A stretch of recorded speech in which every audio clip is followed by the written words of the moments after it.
Social media isn't going away, and it's only getting exponentially larger before it eventually controls the world as it pertains to its ability to shift culture and rewrite history. I think that's a pretty undisputable fact at this point. Whether we like it or not, we're on a one-way train to virtual reality, and spearheading that train is social media. Social media has actually become more powerful than anything in society, and this is because of one thing, and that's its influence. Social media has influence and reach on a scale that's never seen before in the history of existence. And a main reason why society is so divided is mainly due to social media and the influence it's had on robbing people the ability to think as an individual and more so with the collective. It's exposed how vulnerable human beings are to mental enslavement from the way we think, what we believe, the things we value, our goals and objectives, our ideologies, our fickleness, and our desire for acceptance. And it's kind of also exposed the collective fear of being an individual and the incessant need to fit in or blend in with the crowd. It's cowards that grow in numbers and shrink on their own. Think about whenever there's a major event that takes place in the world. People have been conditioned to rush towards social media for comfort. The quote-unquote matrix knows this and has used social media to their advantage almost perfectly. Perfect example is being C-19 and the recent wars. About 2.5 to 3 years ago, I made a video on social media and I talked about the ways social media drove people to seek attention and validation, and how that translated into their relationships, mental health, and ultimately the way people live their lives. People use social media because they seek attention and validation, right? At this point, it's like saying the sky is blue. People post for recognition and validation. Every post is curated to make people see you a certain way so you get those feelings of validation and acceptance. I still hold those views, although I'm not the same person I was then, obviously. And honestly, it still kind of makes me cringe watching old videos, but there has become a bigger issue at hand with social media that goes beyond individuals or even groups. An even bigger issue than the depleting mental health of kids, teens, and young adults, even though that's become worse than ever. A bigger issue than causing people to become shallow human beings chasing superficial things in life through attention seeking and validation. A bigger issue than causing higher self-deletion rates than ever before, which is kinda crazy to say. And that issue is the mass brainwashing of the world and falsifying of history in modern society right before our very eyes. They are quite literally changing the world and molding the world as they please with the influence and reach of social media, and people don't understand how deep this goes. For example, if you say social media brainwashes you, literally everyone goes, well yeah, duh. Even the biggest dummies know this. But they're willing to be brainwashed because of the dopamine, because of what they get through that screen. Being brainwashed is better than feeling like you're missing out. It's like everyone knows social media is more harmful than it is good, yet no one cares because it's so addicting. It makes you feel comfort, it's your dopamine in your pocket. It makes you feel less lonely. It makes you feel accepted, it makes you feel seen, it makes you feel heard, it makes you feel loved. And absolutely none of it is real.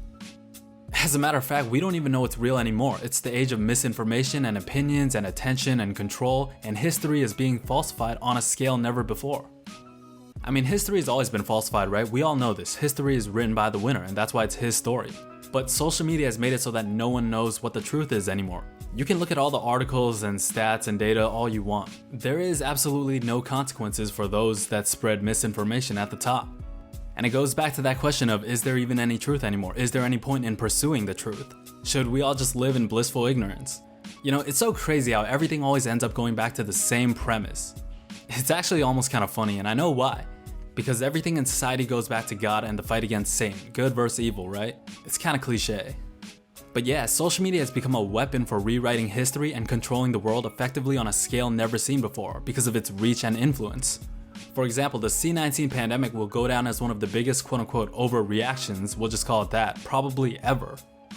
They shut down the world, destroyed the economy, enslaved the entire population to do as they please like puppets, ruined lives and generational family businesses, while they were having mansion parties and fancy dinners in their vineyards. By the way, you want to talk about the rich getting richer and poor getting poorer, look no further than the C-19 scamdemic. All the stats are there. I swear, for the longest time they've been trying to eliminate the middle class. Now you gotta ask, why was it the biggest overreaction ever? And yeah, you guessed it, it was because of social media. Social media was the biggest weapon, and I really want to emphasize that word used through all of this. For example, China had fake propaganda videos of people dropping like flies on the street. The Chinese government literally used C-19 as an opportunity to further control and brainwash their people. The US in many ways did the exact same thing during this time, as well as many other nations. With all the censorship and with all the disclaimers and buzzwords and the mob mentality online, doctors and physicians with differing opinions were censored as well. Even with the recent wars that started, social media was a huge weapon for these countries. Fake videos to spread fear and propaganda, bots to facilitate that process. Like, there were some people that even believed Ukraine was winning the war because of videos and clips they saw on the internet. And because of social media, everything has become a bipartisan issue, and I believe that this was by design, but going into that would take too much time. I think I've talked about this before, but when the internet was first created and social media was gaining popularity, it was kind of like an empty vacuum, but the power structure in social media has become well established now, and it's pretty obvious the powers that be in the driver's seat. It's no longer educating, but brainwashing. It's not information, but misinformation. Mix that in with a bunch of young, impressionable, antisocial youth and angry extremists arguing about nothing, and then you have a vortex of negativity, opinions, and matrix programming where no one knows how or what to think anymore. Fake videos created by AI indistinguishable from reality, along with kids more impressionable than ever, using social media at a younger and younger age, by the way, and you tell me how this all ends. And you'd think that the only solution is to get off social media, right? But that option is becoming less and less viable because social media is here to stay and rapidly growing. Which is essentially the crux of my video. Whether we like it or not, if you're not on social media, you are the odd one out because everyone else is. Literally everyone.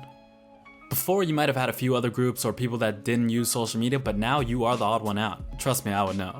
And even me, I still have to be tapped in.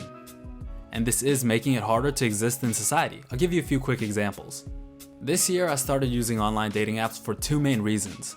The first reason being to work on my social and conversation skills cause, I always gotta sharpen the blades, you know what I'm saying? But my journey of constantly improving means all aspects of my life. And the second reason was to gather a case study. One thing I've really taken notice of in society is the rise of the quote-unquote red pill community, this male versus female era we seem to be in, and the increase in involuntarily celibate men and lonely men, as well as self-deletion rates. And I had to see for myself how bad the intersexual dynamics has become when it comes to online dating in the West at least. And to be honest, it didn't teach me anything that I didn't already know. I was more surprised about not only how right I was, but the extremes to which it had gone. Sure, online dating doesn't reflect real life dating and cold approaches and whatnot. However, going back to my first point, social media is here to stay, and people are going to meet and date online more and more, whether we like it or not. Everything will be digitalized. Virtual reality and singularity is inevitable. But I'll talk more about my experience as an average dude on dating apps some other time. But one specific thing I would notice was a lot of girls would ask for my Instagram, and I would tell them I don't use Instagram. And literally, I kid you not, 95% of the time this happened, they would ghost almost instantly despite having a good conversation up until that point. Or another example, I would be at work, and most of the time, I would have no idea what's going on, like what some of my coworkers would talk about. Their pop culture references or whatever celebrities, memes, TikToks, I don't know anything. So I'm just the one standing in the circle like, yeah, I totally know what you guys are talking about. Or another example, I caught up with an old friend last month, and they were telling me about what was going on with other people that we once knew. But I just couldn't add or contribute to the conversation because I'm not on social media. I didn't keep in touch with any of them. And since I'm not on social media, it's as if we no longer existed in each other's worlds. Of course, I could have just picked up the phone and texted or called, but you can't do that for everyone. There's no time. And plus, I'm a terrible texter anyways, so there's that. But basically, my point is, the larger and more influential social media becomes in our world, the less and less viable of an option it is to not be on social media while existing and having a presence in society. Maybe pre-scamdemic it was plausible to balance it, but I think it's pretty clear now where the world is headed, not just with social media, but with technology. And again, this is coming from a guy with no social media who's been kind of anti-social media his whole life. Not because I was just that one dude that just hated everyone and everything and stayed inside all day. I mean, actually, I can be a bit weird and antisocial, but basically it's not out of spite, more so my personal beliefs, morals, and values. So there is validity to the fact that I don't use social media as a pretext.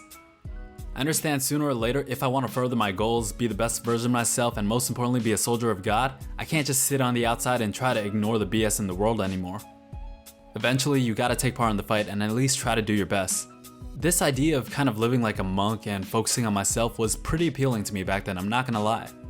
Back when I guess I kind of became quote unquote red pill or woke or whatever you want to call it, to the ways the world worked, it was a lot and it flipped my worldview, but it made sense to that feeling I had growing up. It aligned with God and what He wanted us to do, why we go through pain and suffering in the first place.